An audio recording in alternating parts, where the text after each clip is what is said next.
ہے جس کا اللہ تبارک و تعالیٰ نے اپنے نیک بندوں سے وعدہ کیا ہے۔ اس قرآن کریم کی تفسیر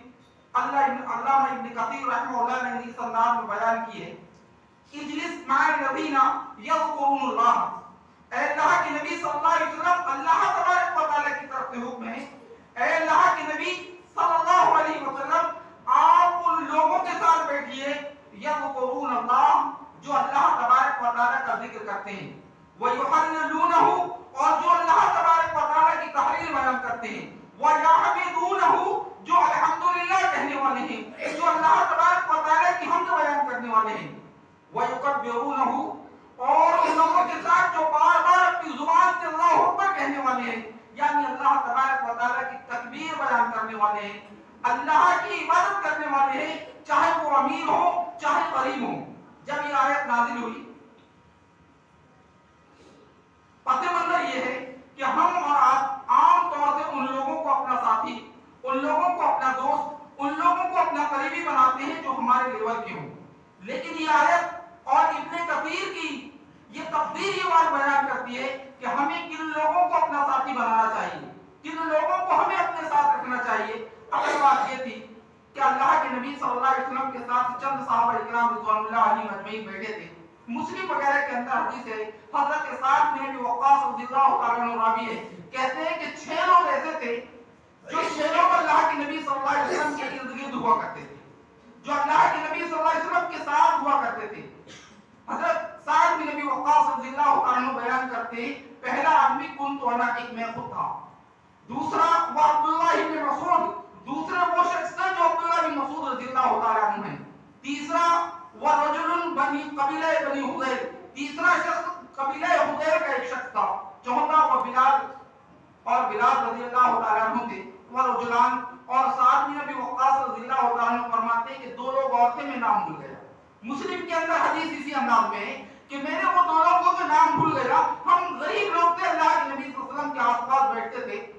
قریش مکہ کے جو سردار اللہ کے نبی صلی اللہ علیہ وسلم کے پاس آتے ہیں تو ان کو یہ بات بڑی ناگوار گزرتی ہے، بڑا بیکار لگتا ہے کہ ہم جب اللہ کے نبی کے پاس آئیں، ہم قریش کے سردار ہیں، ہم امیر لوگ ہیں، ہمیں اللہ تبارک و تعالیٰ نے یا اس دور میں ہمیں سب کچھ دولت نصیب ہوئی،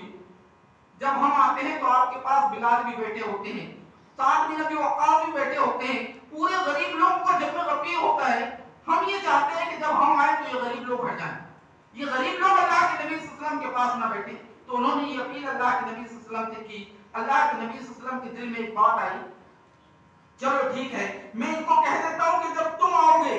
بڑے لوگ آؤ گے تو میں غریبوں کو یہاں سے ہٹا دوں گا، غریب لوگ یہاں سے چلے جائیں گے۔ تو انہوں نے کہا ایسا نہیں، حدیث کے الفاظ ہے کہ اللہ کے نبی صلی اللہ علیہ وسلم نے حضرت علی رضی اللہ تعالیٰ عنہ کو بلایا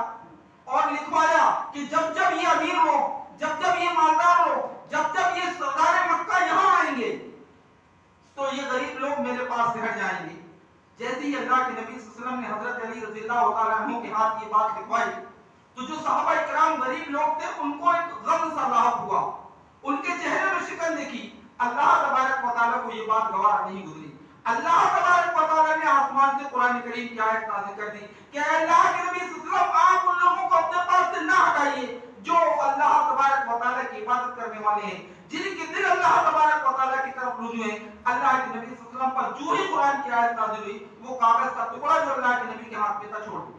وہ صحیفہ جس چیز میں لکھا گیا تھا وہ چھوڑ دیا گیا۔ معلوم یہ ہوا کہ اب ایک مومن کو جس انداز میں ہم اپنی پوری زندگی کو ہر ایک معاملات کو اللہ کے نبی صلی اللہ علیہ وسلم کے طریقے پر گزارتے ہیں، ہماری کوشش جس انداز میں ہوتی ہے کہ ہم نماز پڑھیں اور والیدین کریں، ہاتھ سینے پر باندھیں، اگلی صف میں کھڑے ہوں، کیونکہ یہ اللہ کے نبی صلی اللہ علیہ وسلم کا اسوہ ہے، اللہ کے نبی صلی اللہ علیہ وسلم کا طریقہ ہے۔ تو ہمیں یہ بات بھی یاد رکھنا چاہیے کہ ہم دوستی میں بھی اللہ کے نبی کو رول ماڈل بنائیں، ہم دوستی بھی ان لوگوں سے کریں جن لوگوں کے اللہ کے نبی صلی اللہ علیہ وسلم نے کرنے کا حکم دیا ہے۔ ایسا نہ ہو کہ ہم ایسے لوگوں کو اپنا دوست بنائیں، ایسے لوگوں کو اپنی صحبت میں رکھیں، ایسے لوگوں کو اپنے آس پاس رکھیں جن لوگوں کے رکھنے کی وجہ سے ہماری دنیا بھی خراب ہو جائے، ہماری آخرت بھی خراب ہو جائے۔ اور حقیقت میں